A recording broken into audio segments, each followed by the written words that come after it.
gritando: mãe, onde está minha revista? Mulher, eu botei minha revista aqui, não está mais.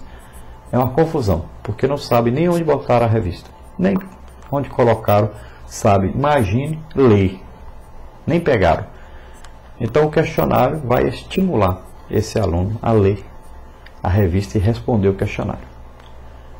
Toda quarta-feira você pode pegar esse questionário, aí a partir das 3, 4 horas da tarde, ele está pronto aí no nosso site, que você vê aí o endereço. Vamos ver então o nosso questionário. Textual, complete. E aconteceu que, tendo decorrido um ano, no tempo em que os reis saem para a guerra, enviou Davi a Joabe e a seus servos com ele, a todo Israel, para que destruíssem os filhos de Amon e cercassem Rabá. Porém Davi ficou em Jerusalém. 2 Samuel 11:1. Depois nós temos aí na verdade prática, também para completar. A resposta à tentação para pecar não é ignorá-la ou ser indiferente, mas invocar as promessas bíblicas pela fé em Cristo. Depois nós temos aí na introdução, olha, a vida de Davi então pode ser dividida aí em 2 momentos. Quais são esses 2 momentos? Então, primeiro, antes, e o segundo momento, depois da sua tentação e queda. Antes, Davi era um homem segundo o coração de Deus, um adorador que tinha íntima comunhão com Deus. Depois deste pecado, dessa escalada de pecado, no caso aí, com Batseba, seu esposo Urias, a morte deste, depois disso, então, Davi vai perdendo essa condição de homem segundo o coração de Deus, essa comunhão com Deus, e vai passar por vários problemas, tanto pessoais como familiares e também do seu reino. Número 4, por que Davi caiu em pecado? Com certeza ele não vigiou espiritualmente, como reiteradas vezes nos adverte as Sagradas Escrituras a fazermos. Pode ser que Davi não tenha considerado as consequências que seu ato lhe traria.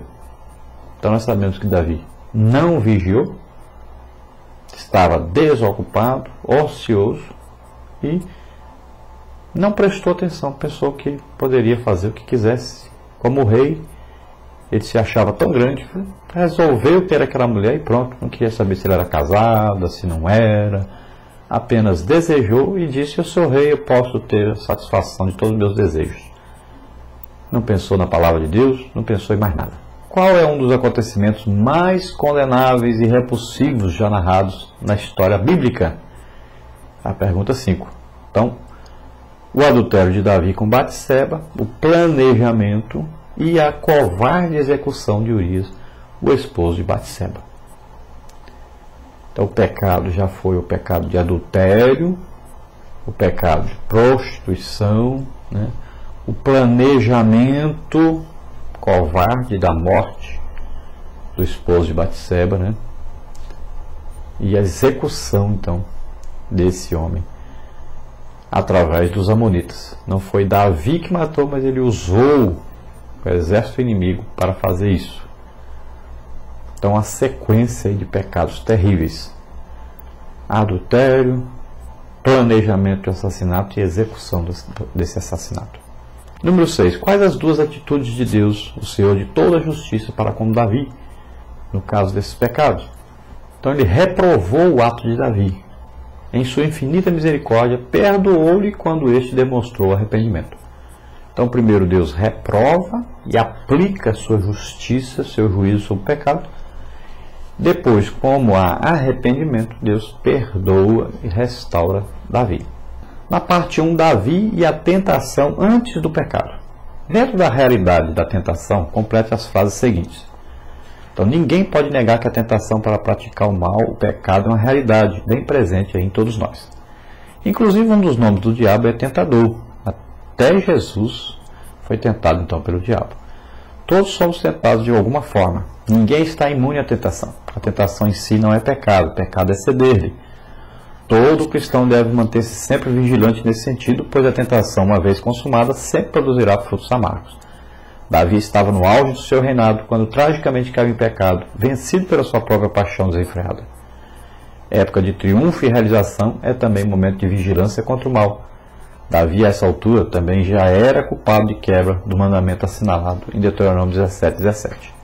Então veja bem, não é só nos momentos de tristeza, de dor, não é só nos momentos de profunda tentação que o homem deve tomar cuidado. Às vezes ele está em cima, às vezes está tudo bem, tudo tranquilo. Nessa hora também tem que tomar cuidado, porque a tentação não escolhe hora, não escolhe momento, não escolhe condição que você está, financeira ou condição familiar. Qualquer momento vem a tentação, você deve estar pronto. Então devemos estar sempre ocupados na obra de Deus, orando, jejuando, lendo a Bíblia. É importante estarmos prontos para qualquer coisa a todo tempo. Número 8. Qual a responsabilidade de Batseba no pecado de Davi? Ela portava-se indevidamente em local praticamente público e veio a se tornar objeto de cobiça do rei, que, desocupado que a avistou, banhando-se, desejou-a, mandou que a trouxesse e adulterou com ela. Batseba ainda ficou grávida, desencadeando o restante da tragédia. Então veja bem que Batseba poderia ter se negado ao rei. Talvez ela até morresse, mas teria sido fiel a Deus e ao seu esposo. Era incomum isso, porque as pessoas tinham o rei como se fosse um deus. E ela poderia se comportar diferente. Deveria ter temido a Deus mais do que ao rei. Deveria ter sido honesta e ter sido fiel ao seu esposo. E poderia também, se aconteceu, se foi até forçada pelo rei, nunca mais ter aparecido, fugido, ido para outro lugar, né? Mas pelo que nós vemos, ela continuou aquele relacionamento com o rei e veio a ficar então grávida. Número 9. Quais as 3 fontes da tentação segundo o que revela então a Escritura? Então, primeiro, o diabo, o mundo e a carne. Número 10. O que significa cada fonte de tentação? Então, primeiro, o diabo é um ser espiritual, maligno, que se opõe a Deus e a sua criação. Segundo, o mundo, como sistema e filosofia de vida, é inimigo dos valores cristãos. Número 3, a carne, no sentido bíblico, é a natureza humana depravada, decaída e propensa ao pecado. Então, lembrando sempre que a carne aqui quer dizer que nós nascemos descendentes de Adão com a tendência sempre ao pecado. A Bíblia diz que o coração do homem maquina o mal diariamente. Já acorda pensando em fazer alguma coisa errada. Então devemos combater isso, esse desejo da carne. Devemos confrontar isso pela palavra de Deus. Número 11. Como escapar das 3 fontes de tentação? Complete. A fim de vencer os desafios das fontes de tentação, no que diz respeito ao tentador, a recomendação bíblica é que devemos resisti-lo e assim ele fugirá. Quanto aos apelos do mundo, a palavra nos instrui a que não o amemos. E em relação à carne, somos advertidos a não somente viver, mas também a andar em espírito. Então o crente vence todas as tentações, resistindo ao diabo, né? Não tendo comunhão com o mundo, não amando o mundo mais do que a Deus, né? Não amando as coisas materiais mais que a Deus, e sempre mantendo comunhão com o Espírito Santo, combatendo os desejos da carne. Vamos ver número 2 aí, Davi e o seu pecado. As tentativas de Davi foram cada vez mais pecaminosas. Isso sempre acontece com quem tenta esconder seu pecado. Como Davi camuflou seu pecado? A pergunta 12 aí.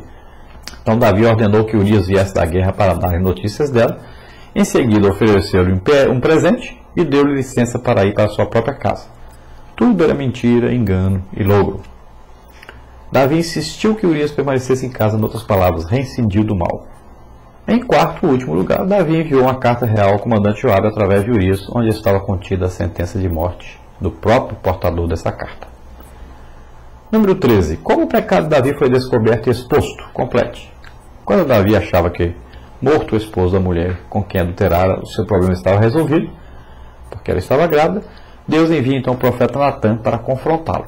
Natã narra a parábola do camponês, que possuía uma única ovelha, e do fazendeiro, que tinha muitas ovelhas. O fazendeiro rico toma a única ovelha do camponês e oferece aos seus visitantes. Ao ouvir tal fato, Davi ficou tão irado e furioso com o fazendeiro, uma característica de quem vive com o pecado encoberto, acobertado, né, que exige a morte de tal homem e ainda a restituição 4 vezes mais ao camponês. É comum alguém que pecou e não tratou de forma devida o seu pecado projetar um sentimento de justiça e uma falsa santidade perante os outros. Ele exige dos outros aquilo que ele mesmo não fez. Cobra santidade, requer compromisso, exige dedicação, no entanto nega com a sua prática a eficácia desses valores. Natan, com divina autoridade, declarou que Davi era o tal homem e que o rei acabara de promulgar sua própria sentença. Devemos ter cuidado para não projetarmos nossos pecados nos outros, pois eles acabarão se voltando contra nós mesmos.